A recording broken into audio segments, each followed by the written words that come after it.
Betul Pak, EBT, makanya dulu EBT itu dinamakan sebagai energi alternatif.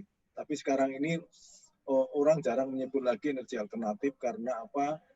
Satu, EBT utamanya sekarang ini dunia sedang konsentrasi di PLTS, pembangkit listrik tenaga surya, dan pembangkit listrik tenaga angin atau bayu.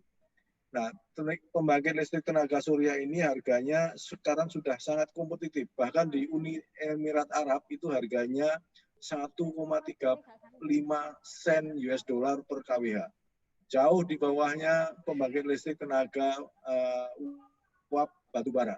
Kalau nah, apa yang menjadi kendala? Kendalanya adalah kurang lebih tadi betul yang disampaikan Pak Idris, investasi mahal. Nah, pelan-pelan ini akan kita coba bagaimana menyiasatin turun. Gimana caranya?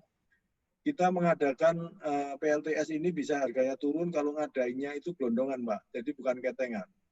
Nah, oleh karena itu pemerintah sedang memikirkan bagaimana pengadaan proyek PLTS itu gelondongan. Jadi bukan kecil kemudian order ke China atau kemana, itu dilakukan gelondongan yang besarnya kurang lebih 300 megawatt, maka harganya akan turun banyak. Yang kedua, pemerintah juga sedang memperbaiki regulasi yang namanya Perpres EBT, Pak. Jadi harganya disesuaikan. Harganya disesuaikan supaya menarik kalau orang berinvestasi di EBT, jadi harga jualnya juga menarik buat investor. Yang berikutnya adalah terkait dengan kontrak, Pak. Kalau dulu orang membangun PLTS itu maka proyeknya itu setelah umur tertentu dia harus diserahkan ke negara. Tetapi sekarang ini dimungkinkan diperpanjang lagi yang namanya BOOT, Pak, kontraknya. Sekarang bisa di luar BOOT tersebut. Nah, untuk yang kecil-kecil, PLTS ini sekarang pemerintah sudah mendorong melalui Permen 49, Permen SDN 49 2018, bahwa pelanggan listrik PLN ini boleh memasang PLTS di rumahnya masing-masing. Mau dipasang di atap, mau di dinding, mau di kebun, silahkan. Besarnya berapa, ini sama dengan kapasitas terpasang di tempat Bapak. Kalau Bapak punya di rumah 1350 volt ampere, maka boleh memasang seperti itu. Nah, ke depan sekarang ini, sekarang ini harganya memang kalau kita masang itu di rumah kita, mungkin waktu pengembalian biayanya 10 tahunan. Nah, ke depan dengan harga semakin turun, maka diharapkan nanti bisa turun menjadi 7 sampai 8 tahun atau bahkan kurang.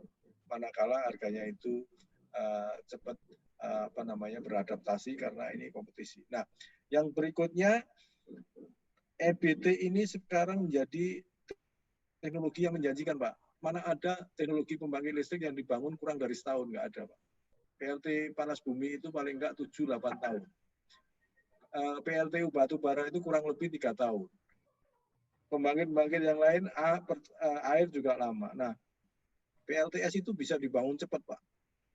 Bisa dibangun cepat, kemudian umur alatnya juga 20-30 tahun, jadi sangat reliable. Nah, ke depan ini yang menjanjikan. Oleh karena itu, kalau kita mendidik ke anak-anak, kita selalu sampaikan bisnis ke depan itu yang paling menjanjikan itu apa? Satu, ICT, kedua adalah kendaraan listrik, ketiga adalah energi terbarukan.